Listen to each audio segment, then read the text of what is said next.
the matrix. We don't want you working anymore if you can make it. Well, thanks very much for coming on Sunday Fun Day. We're going to be showing you all kinds of stuff, how to make some serious cash. And I'm always dressed in a suit and tie. But today, my man, Max Verstappen, F1 team, he won the Dutch Grand Prix. So I'm kind of stoked about it. I'm really happy. I'm having a good day. I'm pretty happy about it. So my guy likes it. I don't know if you guys follow F1. If you don't, you should. Just give me this. Just start off by watching the F1 show called Drive to Survive on Netflix. You're going to thank me later, man. One of the best shows I've ever seen, especially season 1 and 2. The other 2 seasons weren't as good, but it'll get you hooked on it. And I say you should watch it. Watch a little bit of it. Maybe 3, 4, episodes. Give it a shot, man. You're going to really like it. Anyway, I got a 70-year-old grandma. She turned 70 years old this month, and she loves Formula One now. So, hey, you never know. The world is a crazy place. Anyway, you guys, I come on every single Sunday to try and help you make some serious dough so that you can get out and you don't have to work if you don't want to anymore. We talk about all kinds of different strategies. I've been working for 6 months on creating some courses for you guys and also writing a book, but man, it takes a lot of time.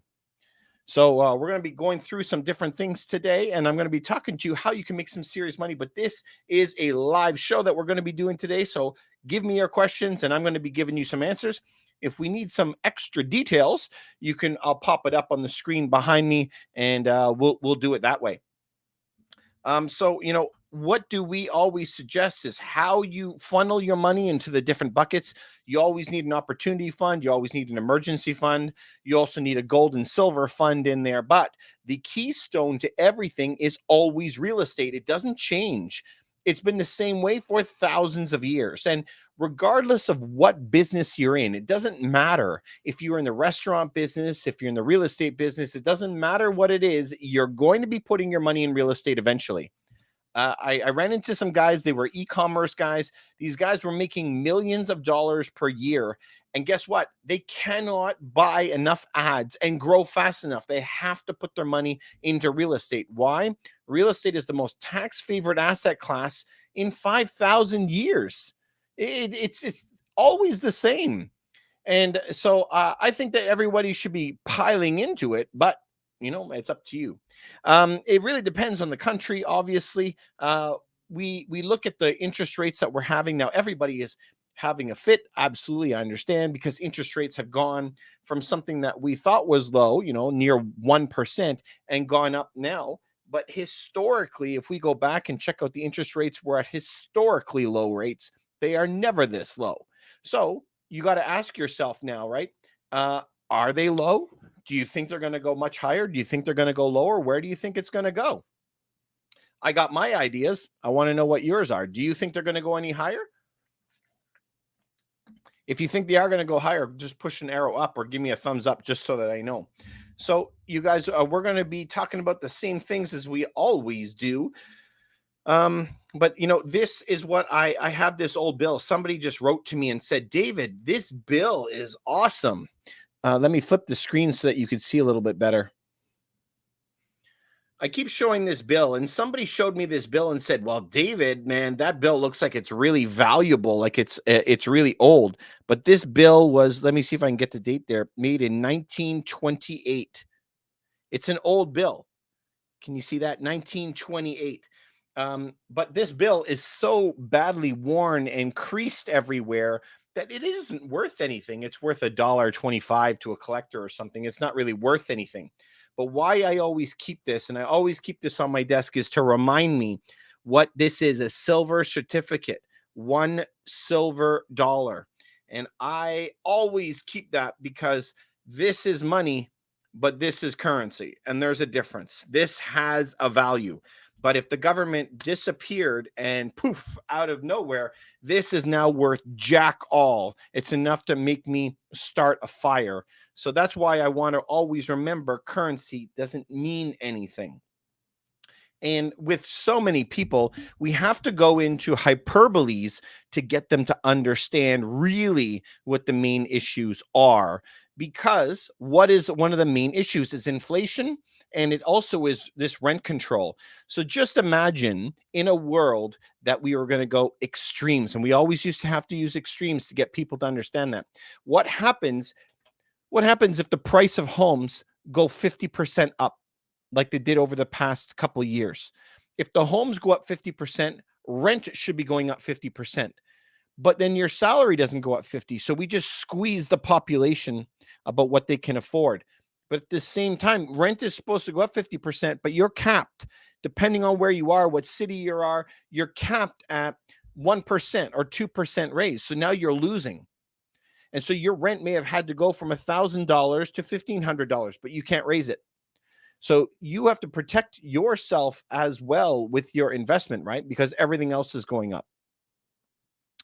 Hang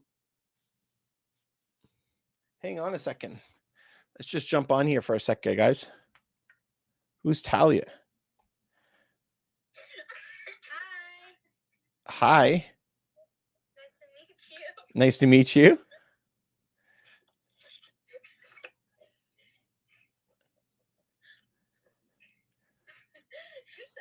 How do you stop it? You guys just hang up for me, okay?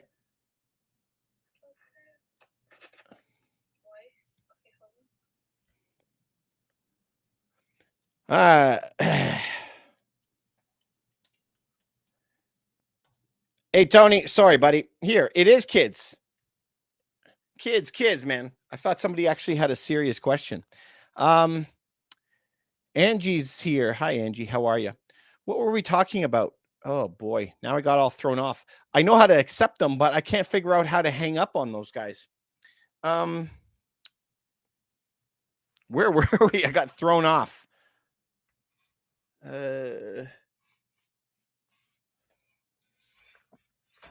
We were talking about, can you remind me, Tony? Money. Of course, I'm always talking about money. My whole goal here is so that you can make enough money somewhere else. Oh, currency and rent. Yeah, that's right. So if you could not, if your house went from $1 million to 1.5 million, you got to be able to raise your rent 50% as well. If you cannot raise your rent that much, you just got screwed out of that money.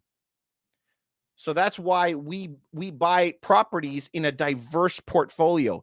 You never buy property all in one place. Why would you do that to yourself?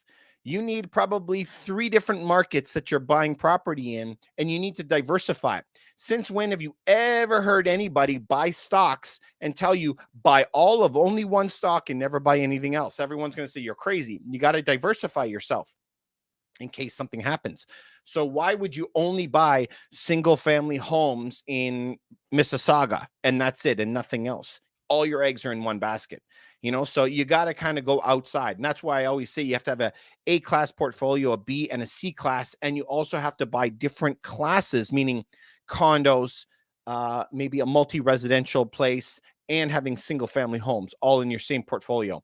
So you have to buy in places that you want to live. Yes, for yourself, but you want to buy your rentals in places that don't have a lot of rent control.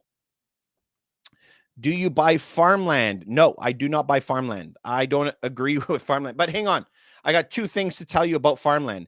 Number 1, you want to buy farmland if it has a house on it and I can get a mortgage on it.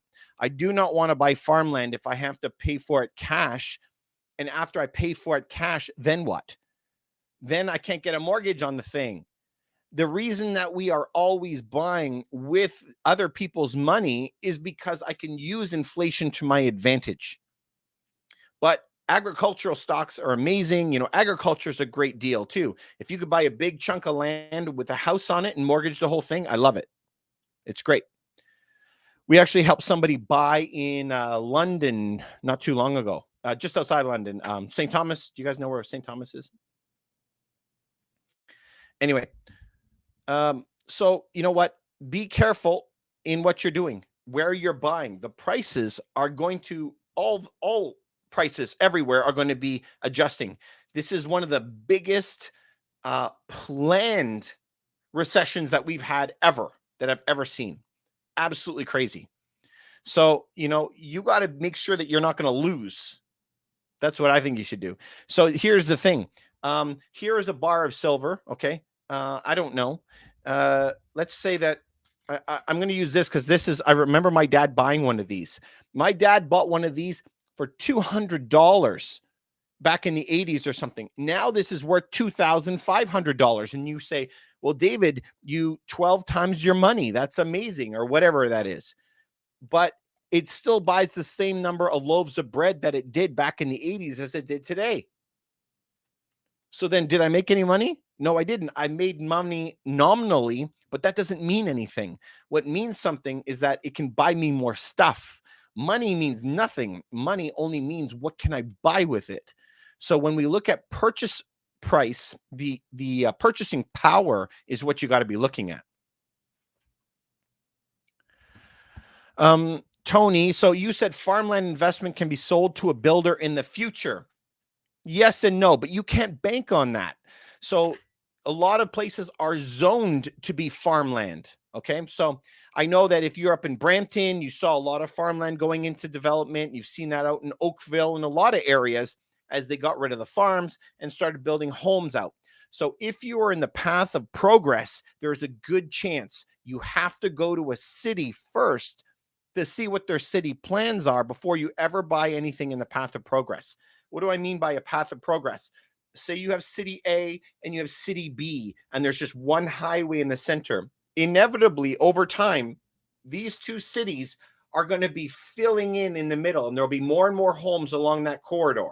Now, that happens almost everywhere, any country, that the two cities will be growing. And as they're growing together, if you have a farm in the middle, they call that in the path of progress, they will probably move that farmland into other housing opportunities. So you can't bank on that unless the city says, yes, that's in our 10-year plan. So I wouldn't be buying it. And number one, I would only buy it if I could have a debt on it, if I could have a mortgage on it. So I would buy it maybe if I could have a mortgage and if it was in the path of progress and if the city was telling me that that is in their long-term plan. I wouldn't be banking on that. Way too much risk. You could be waiting 40, 50 years. Your kids may have already moved out of the house by that time.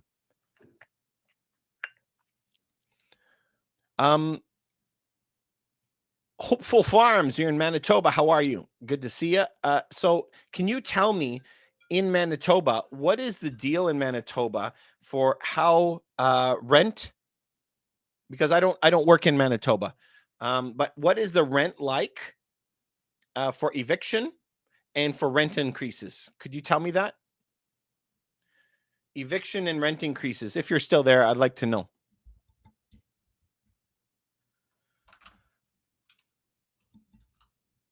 If you have time. So just be careful with what you're buying, right? But you have to have so many baskets. It isn't the same as when my dad grew up, when we were always just telling us, just do one thing. We can make money with just that one thing. Nowadays, life has to be so complicated. We have businesses all over the place. We're doing deals all over North America. We have courses, we have books, we have channels that we're running. It's just so complicated. But you need to, at least at bare minimum, be starting off to have your emergency fund, your contingency fund, your metal fund, your insurance fund. You have to have your companies set up. You need to have all of these things set up before you start making cash. Sometimes when you start making money, it's too late in some of these things.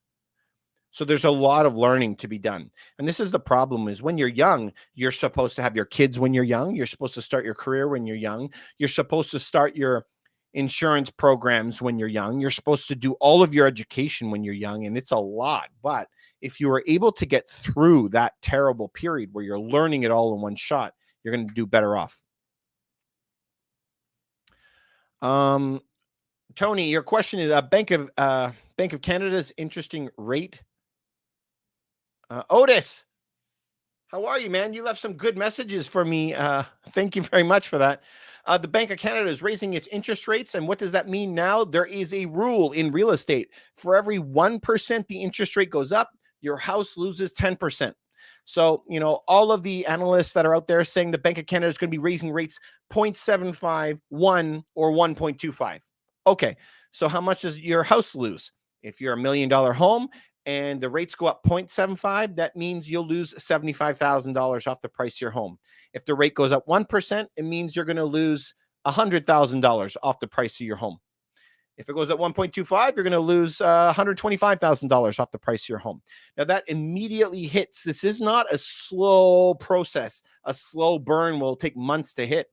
Instantaneously, the banks will reevaluate your rates, and instantaneously now you're going to have way less purchasing power. So you got to make sure that what you're buying is at the proper rate.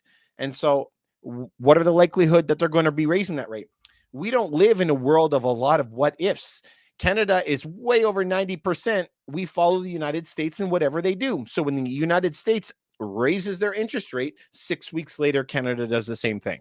So, United States already did it before, and now we're going to see it probably come 90%, over 90% chance that that's coming. So is there trouble coming? Yeah, there's trouble coming, like a tsunami coming. And it's not my words. Jamie Dimon, he used to be head of one of the Federal Reserve banks. Now he runs one of the world's largest hedge fund banks. It's Goldman Sachs, right? And he says, look out for an economic hurricane that's coming. The guy doesn't have any invested interest in telling you, get out of the way. He owns a bunch of stocks. So I'm saying, be careful, man. We are heading into a lot of crap. Big, big trouble. Rue, you said a cap. I don't know what cap means.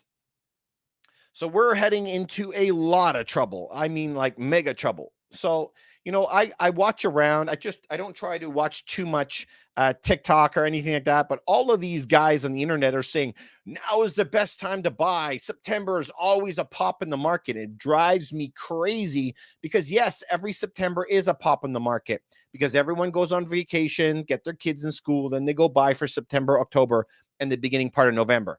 And then they're usually take off the end of November to February. I mean, the bulk of buyers. That happens every year. But this is not a regular year. Every other year in the past 10 years, there's a pop in September. Yeah, but this is not a regular year. Look around, man. There's a war. There's gas shortages, supply chain breakdowns, interest rates, highest interest rate hike ever. I mean, come on. You got to go macro to understand this stuff. So I have to put my neck out there. I put a lot of things online. And so, I'm going to end up being very wrong or very right. And I can't see how I'm wrong. Otis, hey, how are you? Otis, you said you're curious, where do you buy your silver? So if you follow me, Otis, on YouTube, I don't remember if you left me comments on TikTok or on YouTube, but if you go to YouTube, I actually have a link in my videos that show the company that I've been using for 15 years. And so when you go to buy gold and silver, you have to be very, very careful. So why do I say that? This exact bar is $2,500, but you can buy the same looking bar for $5 that's a fake on AliExpress. So how do you know that this is real or fake? There's a little machine that you can buy that you just put this on top and it sends this, I don't know if it's a magnet or a ray or an x-ray or what it shoots out, and it tells you exactly what the metal is made of. So you got to do that to figure out if it's the right one. So those machines are expensive. They're $1,000 or so in the US. Canada, I think $1,500 for that machine. So if you buy a lot of metal, then you should have a machine, right? If you don't have any metal, this is where you can make friends with a pawn shop or a jewelry store or a coin shop, because all these guys have those machines. They may test your metal for you for free if you would like, but you might be able to just to pay him $5 or something and he'll test it just to see if it's real, but if you were going to go to those shops and buy any of it, you want to see with your own eyeballs that they're testing this and that it's coming up accurate. So make sure that it's an accurate one. And that's why your best line of defense is using a proven company that's been doing it for decades. It's a company that I use called Kitco. It's in Montreal. I've been using them forever. Hey, you guys, if you like this stuff, can you give me some likes? It helps out the algorithm and more people can come by. Thank you very much for your questions too. I appreciate it. Tony, Elon Musk and Robert K is saying crypto is going to zero. They sold their crypto. Maybe. I don't know. I have no idea. I know that I've been mining it. Where is my stuff here? I know that I've been mining Bitcoin since 2013, so I've done okay with it. And I didn't know that they both sold all of it. I knew Elon did. I didn't know that Robert Kiyosaki did. So I think that what you should be doing with gold and silver, Bitcoin and Ethereum, I keep buying it. I keep buying it every month, not a lot. I just put some of it, right? I keep on adding to my position. I kind of view it as schmuck insurance. So it's not going to go up 10%, something like that, where a regular stock. It's either going to go to the moon in value or it's going to go to zero. I think that the biggest likelihood is Ethereum is going to go up in value because Ethereum has a lot of usefulness. So I always liken my gold and silver, right? This has value, and this is just because it's rare and they put it in the basement in somebody's vault.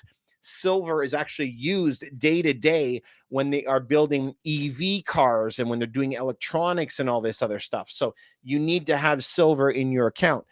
The same thing was when I look at Bitcoin and Ethereum. Bitcoin is your coin that is a collector's item. Ethereum is the thing that works with smart contracts. That's the thing that could take out realtors and lawyers and accountants and all this other stuff because of the possibilities of it. To me, it's just very, very cheap insurance because it's going to go up.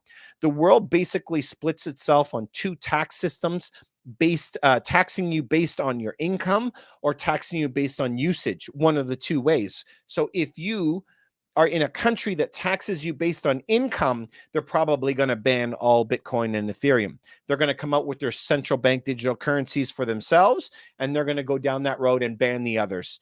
But if you may think about, if you live in another country that does not have that, where they don't tax you based on income, they tax you based on usage, which is what I think Canada should do, and the United States, get rid of all of the accountants and bookkeepers and IRS and everything. Just go to that. Imagine the trillions of dollars you would save. Anyway, I digress. The other countries that do not have the tax based on income, those countries, what's going to happen to them? They'll probably accept Bitcoin and Ethereum, and that's where you'll want to be. So you know what? There's a lot of countries right now that if you you might not want to go there, but El Salvador, you can put in 3 Bitcoin and then you can get citizenship down there. If you put in 3 Bitcoin, that's nothing to buy citizenship. You can also go to a lot of Caribbean countries and you can buy a condo down in the Caribbean countries, and you also get with that condo that you buy, which you can buy in Bitcoin, you also get citizenship. And then you can go to a country with 0% foreign tax. So you got to think about that stuff.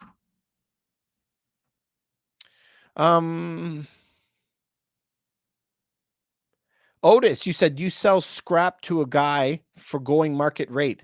He has the machine. Yes.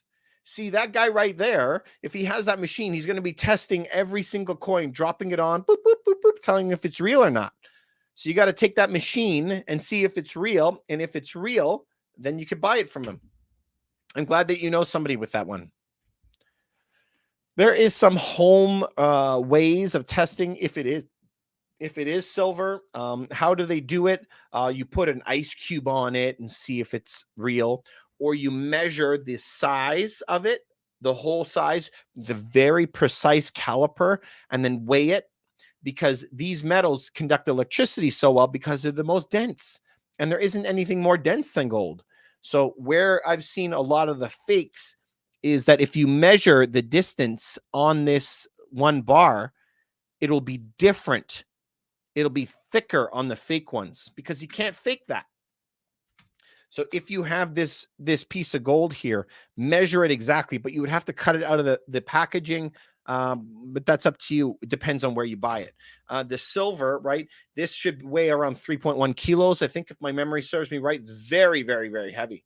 I mean, you can inflict some serious damage with someone like that. Anyway, hey guys on YouTube, thanks very much for coming on. If you have any questions, please put them below. I'm happy to answer them for you. I'm here for a little while. But that machine for the scrap metal is amazing. You know, I bought metal off of people in the past, but it's just people that I knew. But I would never hand over cash unless I knew that it was real. That's the main thing. But you know what? Everybody should be storing a couple of these. Remember, how much are you going to need to retire on, et cetera, et cetera. I don't know how much I'm going to need to retire on because I don't know how much a dollar is going to be worth way in the future. But I can tell you that generally, one home for a retiree will cost you about 2 of these per month. 2 bars. And that's how I think about it. I don't think about it in dollar terms. What is a dollar? My grandpa worked for $1 a day. My dad worked for $5 a day. And when I started work, it was $5 an hour. And today you have to make a couple hundred a day. So what is a dollar? I don't know. I don't know what it's going to be in the future. But if I look in a block of silver, you know, a retirement home 50 years ago was 2 blocks of silver. And today it's about 2 blocks of silver. So I'd rather save this stuff and cash it in later. Do you know what I mean? This is my insurance.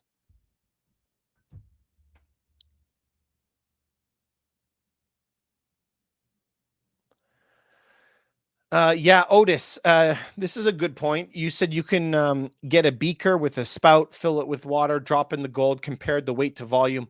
I've seen people do that before. I've seen that online. I've tried it myself. I wasn't very successful at it, but I couldn't really figure it out. I mean, they've been doing that for, yeah, Archimedes. Yeah, they've done it forever, right? But I couldn't figure it out exactly myself. Maybe you can show me how to do it, how to be better at that. But remember, you know, this is just your insurance, man. This is the gravy on the side, right? Having some Bitcoin and Ethereum. That's just in case in the future. That's the in case part. The gold and silver, this silver, the gold bars, that's the in case. Where you make your cash is in real estate.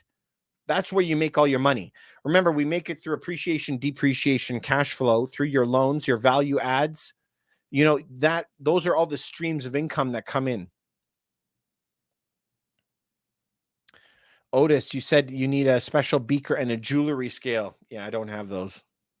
But you know what? I guess I could use those if I was going down the path where I needed to have somebody where like I didn't trust the person who I was buying from, but today I buy from people I trust and I make them test it on the machine in front of me. But thanks for the tip. I have seen it before where you take some silver, you put an ice cube on it, and if it's real silver, it'll melt really fast, right? But I don't, I've never done that. So do you remember the 5 things in real estate is where you're going to have the mega streams of money? All of this is just window dressing. This type of stuff is just insurance is all it is. So not really exciting, right? But where you're going to make your cash is in your real estate with all those streams of income. I just did a video on YouTube of how to get 20 different revenue streams all inside of one property. And that's what you have to do. We were talking earlier this week to somebody who had a luxury property, and his luxury property was in the suburbs of Toronto, but now he only has nothing. Actually, he just lives there. But how can you make this luxury property start pumping out money? What can you, I don't know how nice it is, but what can you rent out? Rent out the space, your extra garage, an extra floor, the whole basement, rent out the back. You got to get more revenue streams coming in on that one property.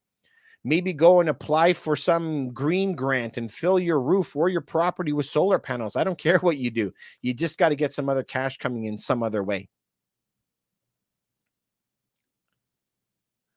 Otis, you're right. So this happened to me many years ago when I was with my dad and I was talking to him because I always thought you made money with gold and silver. I didn't understand that. How could my dad have bought this for $200 and today it's worth $2,500? Well, you made money.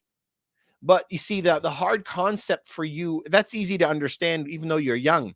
The hard concept is to know that dollars dilute in value over time, because they keep printing more and more of them. And that is the hard part for you to wrap your brain around. So I even talk to my own siblings sometimes. I'm like, I know what it means. Money, they print more, so it becomes more expensive. And I'm like, you don't understand what it means. You've never read books on it. Like, I mean, there's college courses to understand, but to the person who is haughty, he will fall. You know, the more you understand, the more you learn, the more you'll be humbled by the fact that you don't know enough. So learn how to play that money. You are right, Otis, that gold and silver generally just keep up with inflation, as in keeping your purchasing power, that you're not losing, but you're also not gaining. And over the past 10 years or so, gold and silver has not even kept up with inflation. It hasn't. So why would you buy it? And it's because it also goes in waves, right? Back in the last recession, gold doubled and silver was like 4 or 5x. So once the market is completely turned over and understands that the market is going to go downsies, then you're going to be in some serious trouble. You're going to wish that you had some, right? So you always want to have some. It always feels like, why did I buy it? I shouldn't have bought any. But the thing is you're better off to be a year early than a day late. Jewelers have chemicals that react to different karat gold drops with 24 karat. Yeah, and reacts to 24 karat gold. Yes, I know that. But the day that I'm going to walk in and I'm going to ask him, what is my thing worth? And they want to cut this open now and then take my gold and scratch it on a stone to scratch some of it off and test it. I don't like doing that. And now a lot of the fakes are gold plated, so they actually have to rub a lot of it off. So I'm not down with that, man. I don't want them ruining my stuff and then telling me the price. But typically, how much do you get for gold and silver when you go to sell it? Spot minus 10%. And so that goes to another point. Here I have silver. That's one. This is just a round. Here I have silver. That is a coin made in Canada. And then here is a bar. And this bar weighs 100 ounces. They don't care. They don't care what's on it. They just weigh it and they give you spot minus 10%. So if I go today, I can buy this for $28 an ounce, or I can buy this for $30 an ounce, or I can buy this for $35 an ounce, but they're going to pay me the same money when I go to sell it. So you got to make sure that you are going to be buying the most weight you can for your money. Invest with TJ. Yeah. I use a company called Kitco. All of my YouTube videos, if you head on over to my YouTube videos, I have the link in every single video. But I buy gold and silver at a lot of different places. I've been going to coin shows since I was 16 years old. And so I've been picking up gold and silver for many, many years. Silver's at $23 an ounce. Why is the coin being sold for $30 an ounce? Okay, so that's important to understand, is when you are buying a coin or a bar, you are buying two things. You are buying spot price and then manufacturing cost. They sometimes use the word premium for that. So you got to figure out what the premium is on top of the cost of spot. Spot is not the price of silver. So you also have to understand that there's something called the COMEX reserve. The COMEX is commodities exchange, where they're buying and selling the value of oil, corn, soybeans, coffee, orange juice, and gold and silver, all kinds of stuff on the commodity exchange. So they have a price of what 1 ounce of silver will be worth when it's mined 3 years from now. So that's spot price, the base price. But then you have to look at it in manufacturing cost. For me to take 100 ounces and pour this thing into a mold, you could see some very fine little lines there where it's poured boiling hot, the heat of lava. Okay. When they're pouring this into a mold, that doesn't take much for you to pour that much metal into a mold and knock it out. But for somebody to make a coin that's like this, that has a lot of laser grooves in it, a lot of laser grooves in this coin, it costs them a lot more to make these miniatures. So it costs more. So this is the manufacturing cost on top of everything else. So when you're buying the coin, you're buying the price of spot plus manufacturing cost. So you want to buy whatever you can for the cheapest amount of manufacturing cost. Cool? Yes? No? Buy the most weight. So right today, don't be buying these coins. Waste of time. Go buy bricks.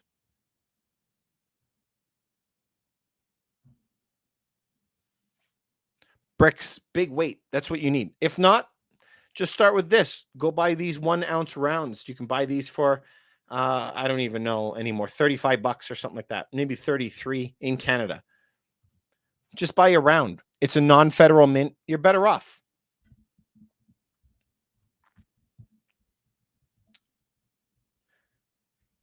So, hey, we're talking about everything else. Do you guys have any questions about real estate at all? We were looking at a couple $1 million property out west right now. This property is in Alberta, has like 8 units in it. Make some serious money on those. That's really fun. Is it good to buy a silver ETF or physical silver? I don't own an ETF. I don't own a silver ETF. I don't touch the silver ETFs. I do have some gold stocks, but not ETFs.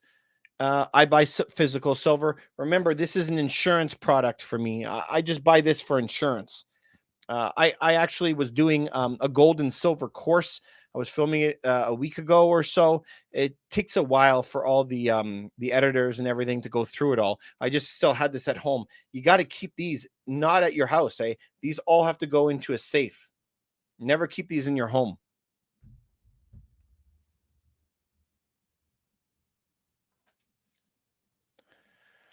Avman, how are you, buddy?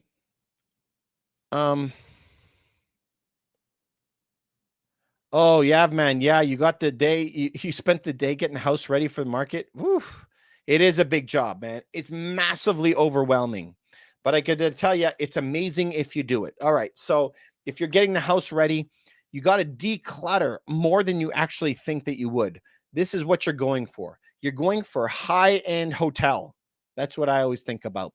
When you're going to be getting your house from market, you want high-end hotel, like anybody could go there and enjoy it. So you want to take away your personalization touches. So if you got some toy collection that is out there, you want to remove that. If you have pictures of your family that are up, you want to take it down. If you have big religious symbols or political symbols that might make some people mad or something, you take that down. You want high-end hotel where everybody likes it and everyone is going to enjoy it, because people will walk in and have a visceral reaction right away. It's like going on a first date and you're like, why didn't you like her? And they're like, I don't know. I just got a bad vibe. And it's funny how one thing can throw them off. I remember having this amazing property in Oakville, and they deliberately removed a staircase. Not the staircase, just the rail handle on it. They didn't want one. So they took it off. I couldn't sell the house because nobody could even look past it. They couldn't see the $500,000 of renovations that were done. Nope. They had a railing that was missing and they were ticked off. So, you really have to polish it all up, and it's worth it. It's really, really worth it. Avman, yeah, I got some cleaners that I use. They go and clean our units in between our renters and stuff. We got several of them. It depends how much work you need and how many hours you need. Sometimes they're in 1, 2, 3-man teams,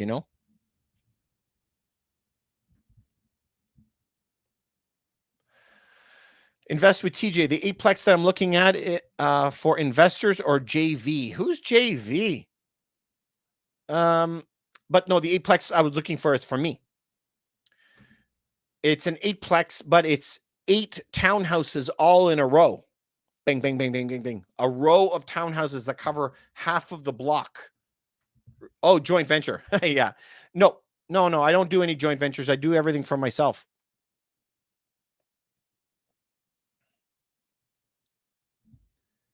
I've been asked a lot of times to do different types of partnerships, joint ventures, and stuff like that. It may be something that I look into in the future. Um, it's one of these things that it's really really complicated, right? Once you start going down that road, and I don't know. My lawyer has done it a lot, so I know that we can do it, but it's just do I have the time for it? Currently, I run 4 companies. We got a lot of employees, got a lot of stuff going on, and I just don't know if I'm wanting to make that leap. The 8 towns is 2 million. Yep. It's an off-market property. It's he's about 70 years old. I think he just wants to get out of the market, doesn't want to deal with realtors. He knows me from a lot of the shows that I've done. We've been talking to him for several years. Yep. So one of the guys that we just met on YouTube, he had sent out some messages to us and just said, "Hey, would you be interested in looking at it?" A lot of the properties that we own, we've never even been to. We've never even seen inside. So I just send trusted people to go inspect the property. Then I send in some construction people to go look at it. Then I send in property management to go look at it. Avman, how are you, buddy? So you're asking if you were getting your place ready. Do you put the stuff in a garage or a storage locker? So I've seen both. Of course, it's better in a storage locker, but it depends how much stuff you have. The really cool thing is if you have already committed to moving, you know that you're going to be getting rid of a lot of stuff. And so this could be an opportunity for you to throw a lot of things out at the same time and only have a little bit of stuff in the garage. That would be even cheaper for you instead of getting a truck and moving it all to a storage unit, et cetera, et cetera. But it always is best to have it off site, you know. And if it's going to be a faster process, you know, your first month is usually $1, but it ends up being pretty expensive if you keep it there for a long time.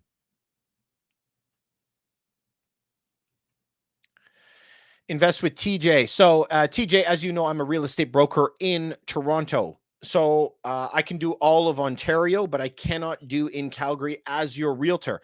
So, what we do is we consult and advise other teams when we're going outside of all of North America. So, when we do that, we act as your advisor and consultant, and we work with the other agent. So, there is a fee for that, and then we'll line up those people for you. There's a lot of paperwork and a lot of deals to look at, right? So that's the hard part is making sure that you're not going to get ripped off. I mean, especially nowadays, everyone's asking for February money and it doesn't happen. It doesn't happen. So you have to look at the realistic prices, right? And also, you know, when you are going to buy, this is a really important point. Don't get burned on this when you are buying, say, an eightplex or something like that, and that guy that I'm talking to is 70, when you're going to buy a unit that is an eightplex and he says, these are my taxes, he may have bought that property in 1970 and they haven't adjusted the taxes higher.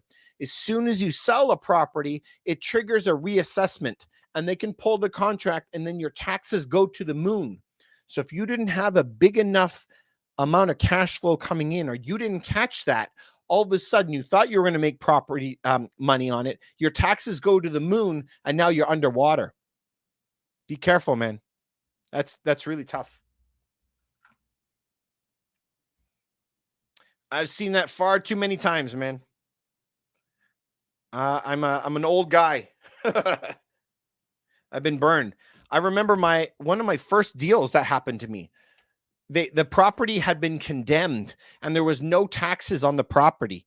I mean, there was hardly anything. And then as soon as I switched it over and I bought it at current market rate, once it had been fixed up, my taxes went to the moon. And I thought all of this money that I thought I'd be making every month, I went completely negative. Bad day. Bad day for me. Anyway. Um, yeah, has that ever happened to any of you guys? I think it does. It happens all the time.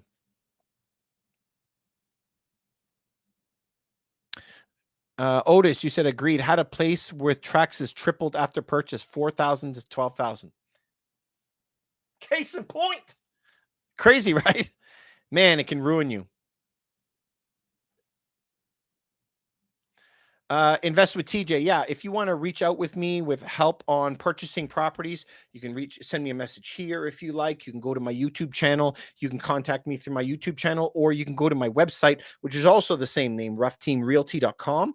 Or you can send me a message at info@roughteamrealty.com. There's a lot of ways to get a hold of me. Plus, my name is David Ruff, and my phone number is like polluted all over the internet. Yep, reach out to me anytime you want. We can have a little chat, see what we can do for you.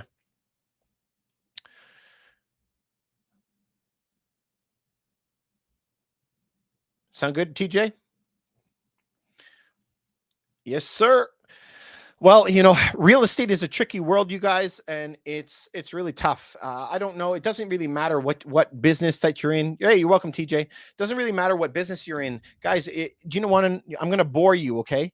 First of all, uh, I've had a really tough life. I'm not trying to like tell you everything, but I had cancer not once. I had leukemia a second time. And then I went into organ failure for my kidneys. I went into organ failure with my intestines. I'm on a massive amount of immunosuppressants. I've broken my back, not once, not twice, but 3 times I broke my back. Once I couldn't walk for like a year. So I've been through some shit, a lot of it. But even then, I keep on hustling because I want better for myself and I want better for my friends and I want better for other people, right? And every time I've been in different businesses, I've realized how complicated it is. And I thought it was going to be easier. I was in car sales and then I went into music sales. What the hell is that, right? I was touring around North America with all these bands, Toronto Symphony Orchestras type stuff, selling pianos worth $250,000. Then I kind of got into mortgages. We had a call center. Oh my goodness, that was a nightmare. 50 people calling, refinancing mortgages in the States. Building properties, that was another nightmare. I've been in all kinds of different business. Then I opened a restaurant, like the Keg. I had a restaurant called Baton Rouge. I thought that would be cool, right? Open a restaurant. So I've kind of been in a lot of stuff. I was in the transportation industry. I had a business with my brother for that. Like, we've been around. Then once I got into real estate, I thought it was going to be easy because I had a cousin who was just doing leases here and there. My God, though, leases is very different than buying properties, very different from selling properties, very different from investing in properties, very different from building properties. My God. And it gets deeper and deeper and deeper. So it's like endless how much you can learn. And so every time that I read another book, I'm like, I got to read 10 more. And so I've been on this nonstop journey for like 20 years, just trying to read a book a week, man. So what I'm trying to tell you all is I encourage you just to keep learning, please. Just keep learning and pushing forward because the world is moving that fast. And as soon as you read some books, sometimes they're out of date already. But like I always tell you, these are the 2 books I keep on my desk. These are my 2 favorite books of the year. So if you guys can read these books, it would make me happy. And after you read them, just give me a call back and just let me know that you read them. So, keep pushing. But honestly, like I laid there on my bed with cancer twice and my dad just kept on telling me, push, push, push, do not stop, keep fighting. So, I want that attitude for all of you because this world is really tough, honestly. Thanks, Otis. I appreciate it. I tell you guys that not because like I don't know, could it be taken the wrong way? I'm not trying to brag or anything. I'm just telling you life is tough.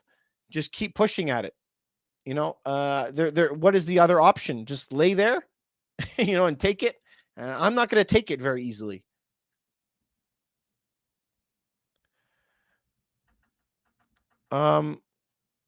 Always good to hop on your podcast, David. Thanks, TJ. Appreciate it, man. I'll connect with you later. Thanks again. Hey, glad to know that you like the podcast. We're trying to put on more of them. It's just really, really hard to divvy up my time. I run all these companies and, a lot of the guys on YouTube, they kind of talk to you. They're always teaching, but they don't do the stuff. I actually do it. So I'm actually out there working all the time. So to actually make time to do this is a huge chunk out of my day. It's tough to always keep up with it. Hey, Dennis, thanks so much for the thumbs up. Hey, you guys, if you like any of this stuff, would you follow me over on YouTube? Hope that you do. Hope that you like this stuff. I actually don't understand. I come on here on a daily basis right over the past few weeks. I've been trying to do it for a long time. I don't understand how there's not like 1,000 people following and online on our lives. This is why the world is kind of a weird world. If I showed you videos of me getting kicked in the groin by a donkey, I would have millions of followers, right? But if I'm trying to help people break free of having this job, everyone wants to complain that they don't want to work, right? And they want to get free, but all they want to do is watch Netflix, which is not going to save your ass. You're going down. And until you realize that, you're going to be in trouble. Otis, thanks for subscribing to me on YouTube. I appreciate it. Here's the thing, you guys. This is going to blow your mind. The world is out to get you. The world is out to get you. 1,000 years ago, there was a king of England, and he was so, taking taxes from everybody, Robin Hood, blah, blah, blah. He was taking your money.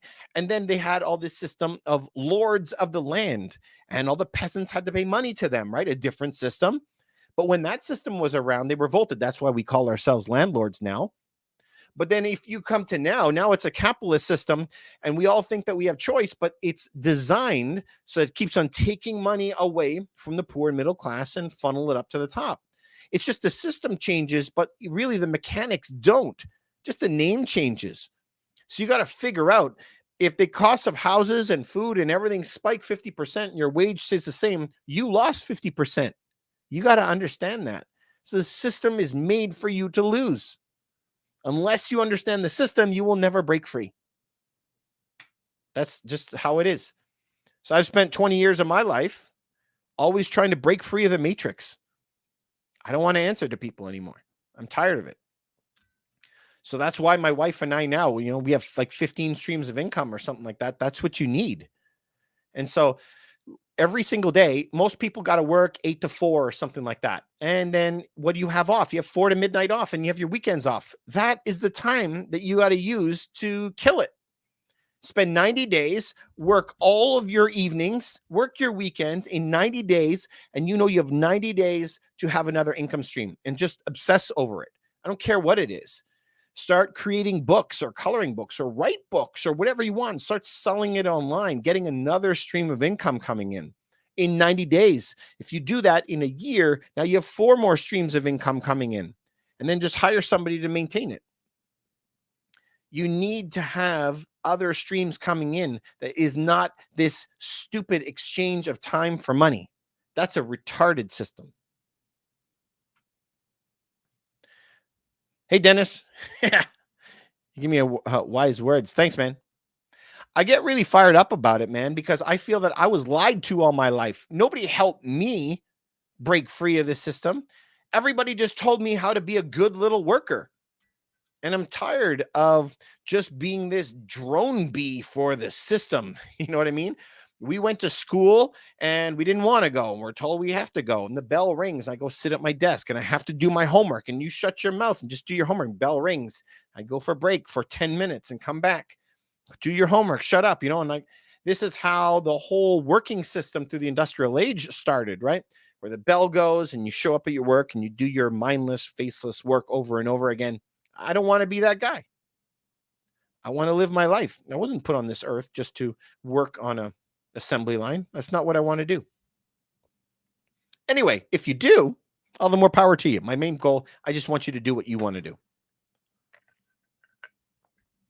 I did that video on YouTube about 20 streams of income that you can do through one property. I've done a lot of those things. So, if you can do those things, get more streams of income coming in so that you could be break free, On that note, have any of you gone and applied for the green grants or whatever they're called in different parts of Canada for the country to come and assess your property and tell you what you can get? I'm interested to know what incentives there are for solar. I've called a bunch of companies, but they didn't really have any answers for me. I got a lot of rental properties. I'd like to put a lot more electricity up there, but do you guys have any solar on any one of your rental properties? If you do, I'm very curious. Hey, on YouTube, if you guys want to put some comments below, I'll answer your comments as well. Any questions that you have. But if you are putting any of your solar panels up there, that's just extra income. And I love that. It's amazing. And some of the best condo buildings that I've ever been in have all of these towers on the roof from telephone companies that pay you a huge income for that. I think that's pretty cool too.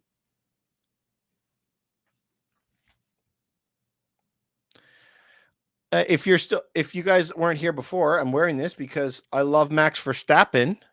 It's been my driver for years. And no, not because he's the winner guy. It's because I've been following him for years. And I liked him when he was not there. Reason, he's Dutch. My wife is Dutch. How can you not like the Dutch? It was a good race today. We won his home race. That was pretty cool. Um, so even before you guys read these books, if you guys are new here, this is the other book that this is the author I tell you to read, Tom Wheelwright. Don't read this book. Read Tax-Free Wealth. It's a better book.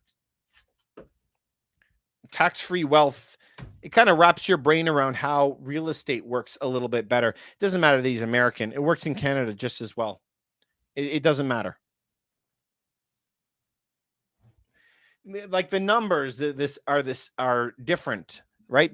If he says this form, I don't remember, like a 1031 form or something like that, it's not going to be the same form in Canada. But it doesn't matter if you're in Europe or Australia, or it doesn't matter because the principles are the same. So depreciation in Canada is 4% a year. In the United States is 27.5 years. So, but it doesn't matter. We're in the business to get our depreciation, to write off our taxes down to zero. We want to legally pay no taxes. We want to become partners with the government and pay no taxes. You can do that if you become partners with the government. That is always my goal, right? I don't want to pay taxes if I don't have to. But you have to have a long-term goal. Everybody that does real estate, they do that thinking that, oh, I'm going to retire in a year. It's not a year. You have to have a long-term plan. And the Japanese are the ones that kind of changed my mind to long-term plan. A short-term plan for Japanese is 20 years. A long-term plan is 50 years.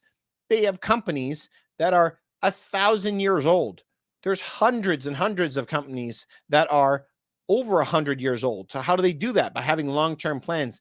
I know that we're going to take the company and pass the company down to generations.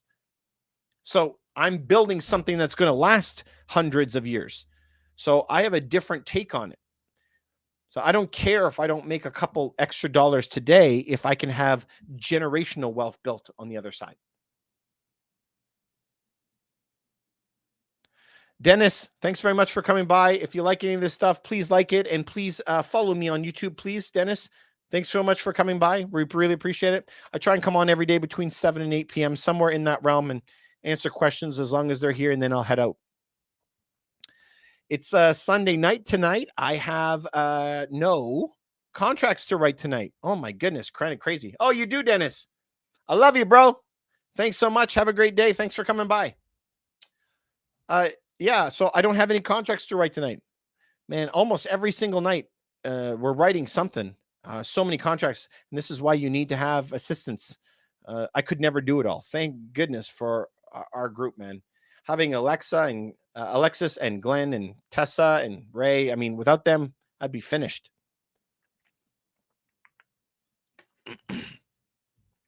So you guys, housing is the most tax-favored real estate class, tax-favored class that we have. If you're not in housing, you're going to lose.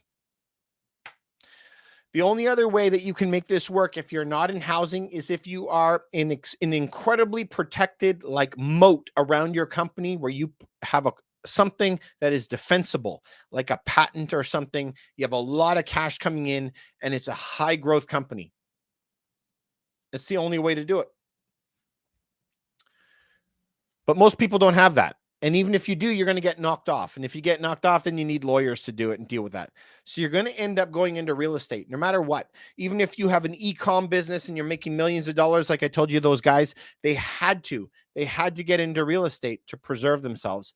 This is where you got to go meet with a tax consultant. If you meet with a tax strategist, not just an accountant, a tax strategist, he's going to help you not pay any taxes. And that's where you're going to be able to make some good money.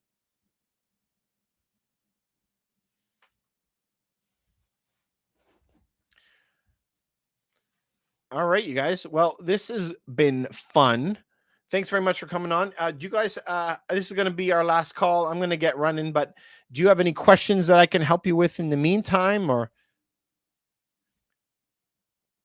if you, it's, I mean, it's on Sunday night. You guys should be relaxing, but it's a long weekend and you guys are still out there crushing it, trying to learn, which is really, really good.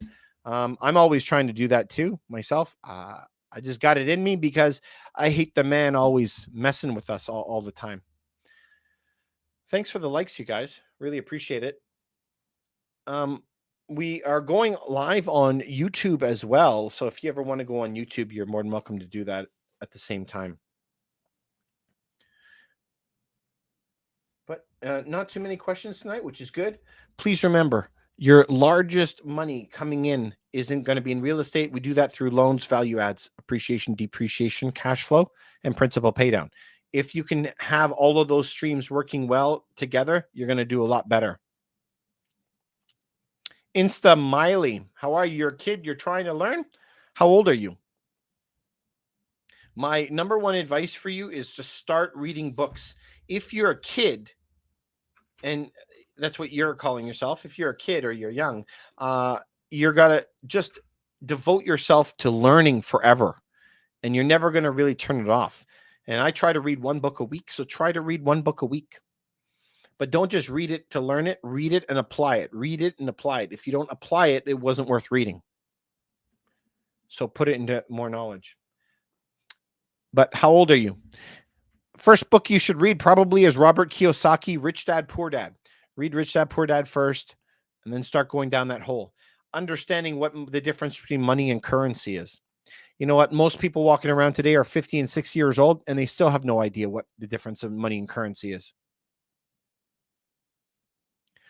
Insta Miley, if you go to my link on my TikTok, I have a top 10 list of books that you should read. Yeah, I think you should start with a couple things. If I were you, Rich Dad Poor Dad is great. Tax-Free Wealth by Tom Wheelwright is great.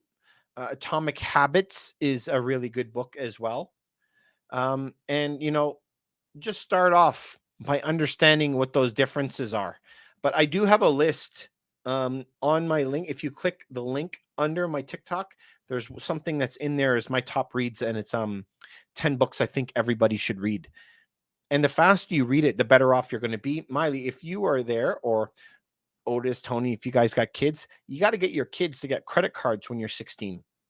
When you're 16 years old, if you can build a business and have some cash coming in, and you have cash coming in for 16, 17, 18, 3 years, if you have all that cash already, you have money coming in, great. At your 16, you get a sub card from your parents. Now you got to learn how to use a credit card. You put every single dollar, everything you buy goes on that credit card, but you pay off your credit card in full every month. Do not pay a penny of interest. So learn how to use that credit card. The day you turn 18, you'll now have already have income proven for several years, and you have an established credit card. You can now go buy a property at 18 when all of your other punk friends aren't going to have jack. So you're already going to be 3 years ahead of them. That's what I think you should do. But if you're 18 and asking these questions, I bow down to you, man. All I knew was work harder and work longer. I started at 9 years old cutting lawns. I was cutting 15 lawns a weekend, every weekend, and then shoveling snow and raking, just slaving every single weekend to make cash and making nothing, right? I had newspaper routes. I was doing everything I could to make money, starting when I was 9. It hasn't never really stopped for me. So just keep on learning, if I can say. But it's really good that you're going down that road right now and starting to learn. My hat goes off to you. Amazing. But that's where you got to start. You're going to get a credit card soon. Good job, man. So as soon as you hit 18, you got to be trying. If your parents, agree with you, you got to start doing something. But you should be spending 16, 17, 18 learning a lot, reading a lot of books, building your credit, building some income coming in. Then you have options. Then you could do what you want. Talk with your parents. See what's going to be the best for them. Like work together. But educate yourself now and get these things going.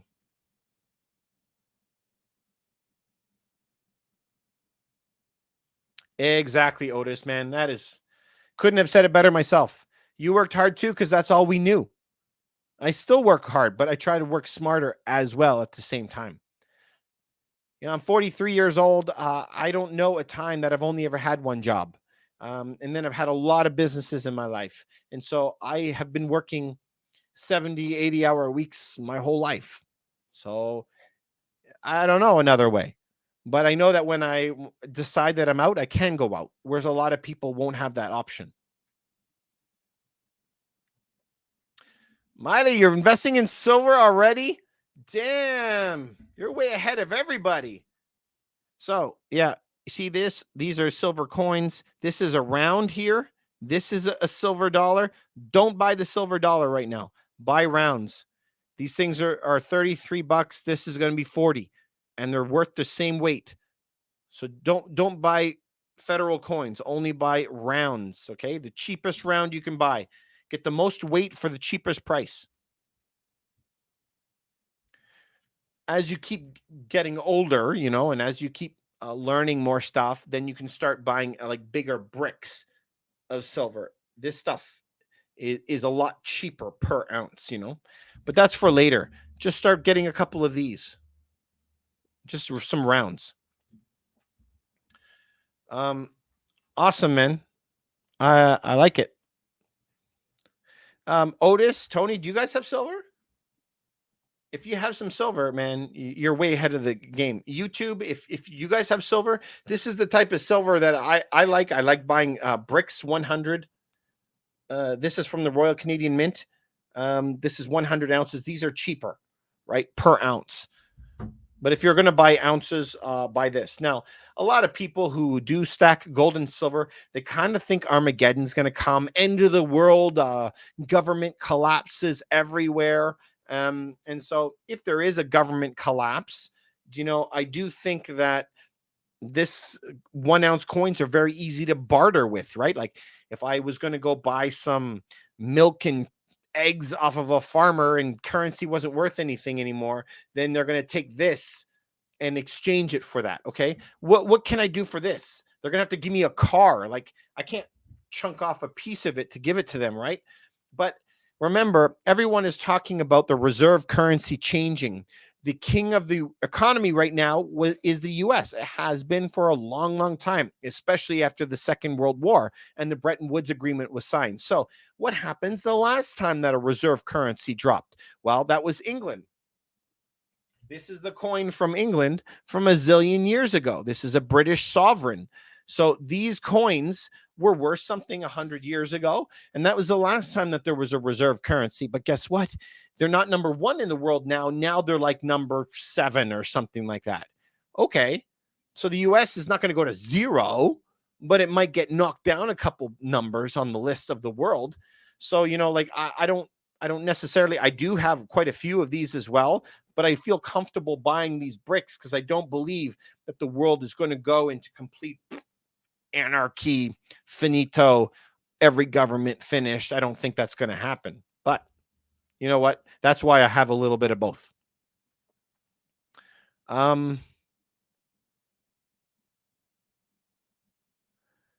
Tony, I thought you said that. Yeah, Tony, you have a 30-ounce coin? Holy crap. I've never seen a 30. It must be like this big. You have a 30-ounce coin. I've never seen one of those. That's pretty cool. Otis, you don't have silver, had gold, but moved it into stocks and ETFs. Cool. Okay.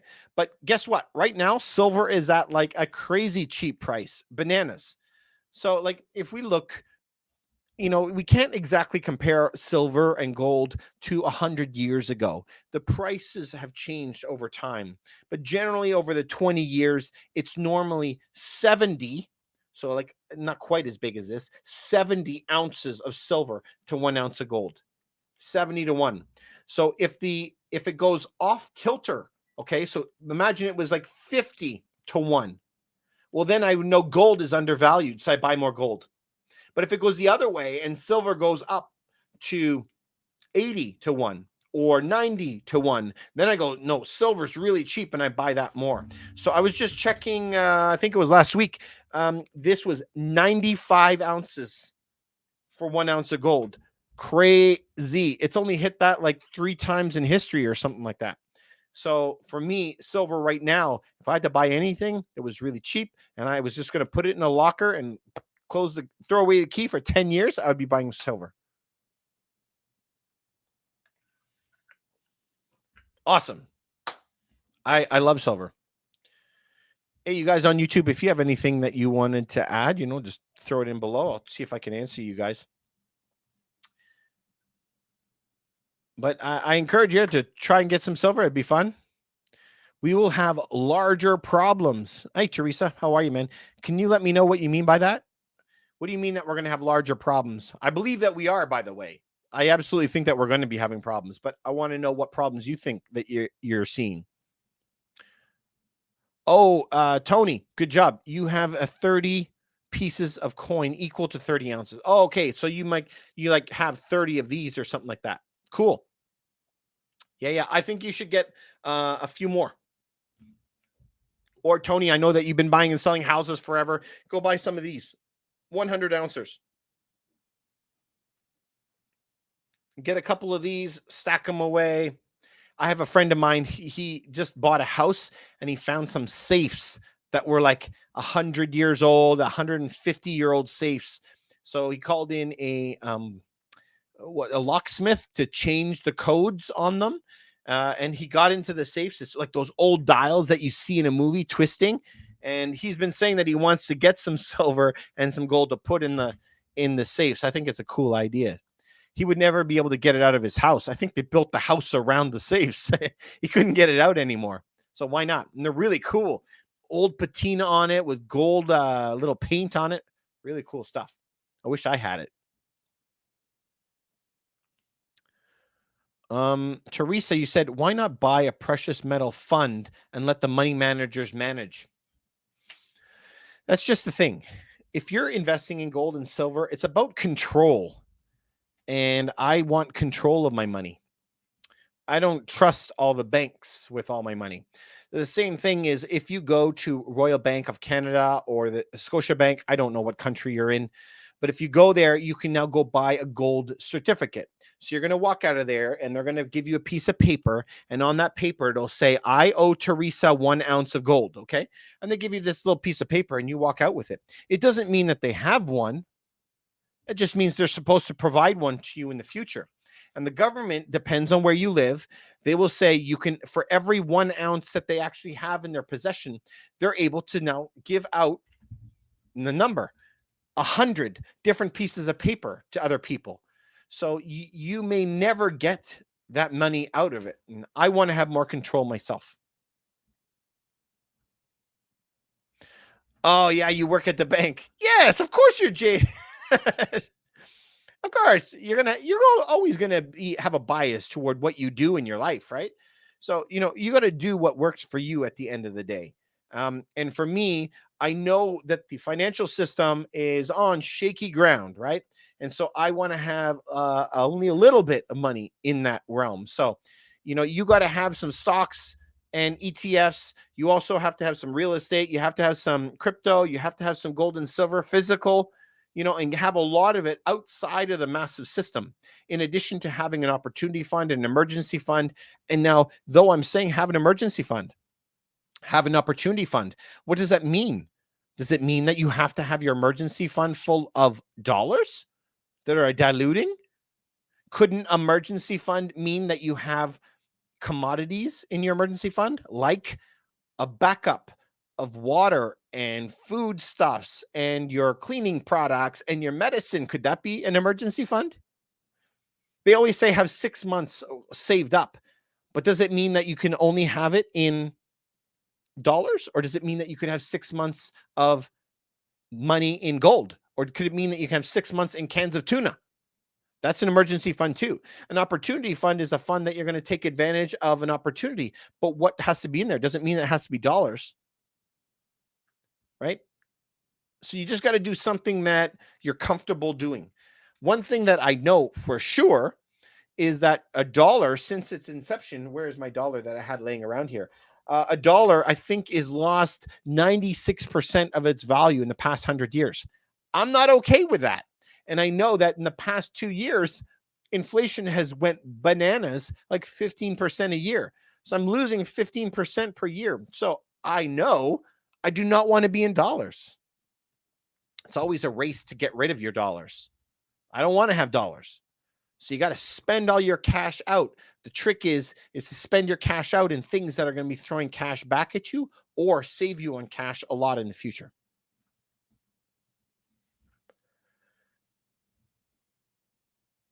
You know what I mean? That's what I think you got to do. You got to be careful. Cash is bad. Currency is bad. Money is very different. Money is just something that you need, right? If we could go back just a couple years, like 2 years ago, you would have preferred to put it into a house, which is something. If you could put your money in something 2 years ago, you could have put it in anything and made money. If you bought a used car, it would have went up in value. If you bought gold and silver, it would have went up in value if you bought it at the end of 2019 before the health crisis. Miley Nix, you agree. Thanks, man. Appreciate it. You know, we put a lot of this out there, and this is a very sensitive topic for people. So if you go look at a lot of my comments, there's going to be hate all over the place. I walked into a house before and I said, look at this wonderful blue paint. And I had all these comments. Why don't you die? Blue is for the devil. And realtors are going to, I'm the problem with the whole world. So it doesn't matter what you say, you're going to get blowback. So you might as well just say what you think. Teresa, now a lot of people say cash is king. A lot of people say that, but is it? So this is where I caution. My grandfather worked for $1 a day, $1 per day. My father worked for $5 per day. So if my grandfather saved and made this $1, this was from 1928. He worked an entire day of his life as a mechanic, and he saved a whole day's wage, which was a lot of money back then, a lot. And he took that $1 and he stuck it in a book. And he said, okay, David. And he hid this book on the bookcase and mailed me a letter 100 years later. And I came back and I got this book and it says, David, open up this letter and I'm going to look at it. And he says, I saved this entire dollar for you. And now I get it 100 years later. Once I open this book, I can't even go buy a coffee with this anymore. And back then it was a mortgage payment. So this is where cash is not king. Cash can dilute in value over time. So cash in the short term might be king, but cash in the long term is not.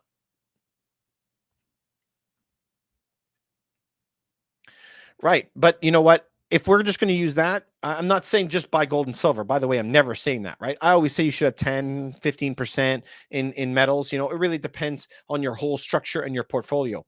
But you're saying you require tangible, easy, accessible. I can take this right now and I can go sell this probably within 30 minutes at 10 or 15 locations around my house. If I put this online, I could have somebody at my house within an hour. So I don't know, you know, I find that easily accessible as well. So it really depends what it is, right? I used to mine Bitcoin back in 2013. I had 20 machines up. And back then it wasn't like it is now. And when I had Bitcoins that was made, I would text to somebody. He would show up in the driveway. I would email him the Bitcoin. He would hand me cash. So that's kind of accessible too, right? It's not as fast. I can't do it like if I have to run and go get milk. But that's why I say we need a diversified portfolio of a lot of different stuff. I just don't hold large amounts of cash for long. But I do have an opportunity fund. I also have the cash available. I have 4 companies. We got a lot of employees everywhere. A lot of stuff is happening.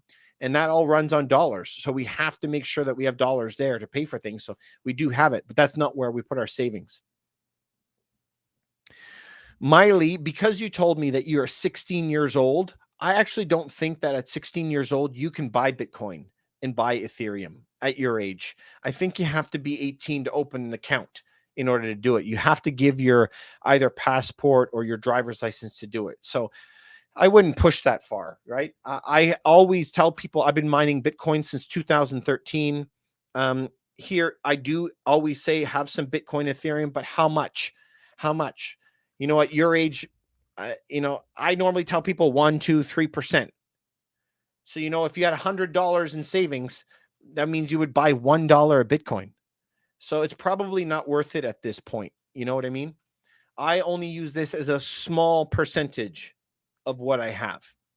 And my idea behind buying Bitcoin and Ethereum is I am not going to look at it until I'm 60.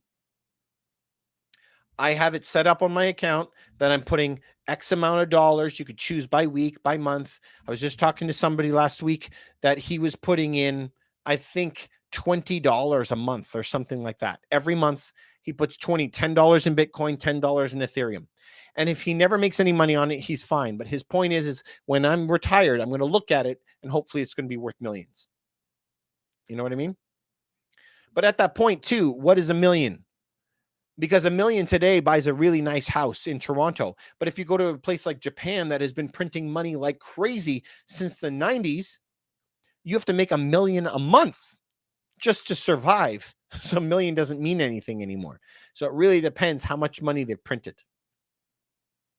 You're always looking for what it can buy you, right? My grandfather was happy to spend a day working for this. Today, if somebody offered me $1 to work for the day, I would laugh in their face. And the reason is because the dollar is always changing. So you need to figure out what can this buy you. That's the main thing. I saw this video of these guys that were down in Venezuela. Imagine having things double and triple in price in a day. 2,000% increase a month. So the moment they made any money, he was giving them cash to his teenage son saying, go buy me something. And he's like, what do I buy? And the father was mad. He goes, buy anything, buy a shovel, buy food, buy anything, because you know that the price of that shovel will be worth double or triple later that day. So they knew that money wasn't worth very much because they were printing so much of it. So you always have to think about what does that money buy you, right? So a lot of insurance guys or people that sell you ETFs or something like put all this money in every month. And when you're 60, you'll be a millionaire. So what does that mean? It might be $1 million for rent a month at that age. I don't know how much money they're going to print.